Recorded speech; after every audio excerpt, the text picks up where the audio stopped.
Deputy director livestock Umerkot जी हिदायतुनि ते लाइव स्टॉक खाते पारां यूसी सतड़ियूं जे ते 14 हेरल में जानवरनि जी मुफ़्त वैक्सीन मुहिम हलाई वई। मुहिम दौरान ॻोठ ईदल नुकरच, साहिब नुकरच, वरियल नुकरच, नूर मोहम्मद नुकरच, बरादीन नुकरच, मोहम्मद सिद्दीक नुकरच, अशरफ हालेपोटो, दोस्त मोहम्मद हालेपोटो समेत भरपासे जे ॻोठनि में डॉक्टरनि जूं टीमूं मोकिलियूं वयूं।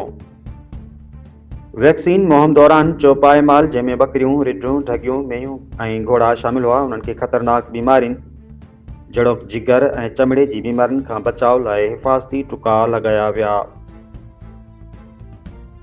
लाइव स्टॉक खाते जे डॉक्टर चेतन जो चवणु आहे त तहलके सामारे समेत पूरी यूसी सतड़ियूं में वैक्सीन मुहिम जारी आहे, जंहिंजो मक़सदु मक़ामी भाॻियुनि जे माल खे बीमारी खां महफ़ूज़ रखणु आहे। अहिड़ी वैक्सीन मुहिम न सिर्फ़ जानवरनि जी सिहत लाइ फ़ाइदेमंद आहे, पर उन सां गॾोगॾु मक़ामी ज़राइत ऐं मईशियत खे बि हथी मिले थी। सोशल मीडिया सिंध पारां रिपोर्ट करे रहियो आहे डॉक्टर एमलाल वाघाणी।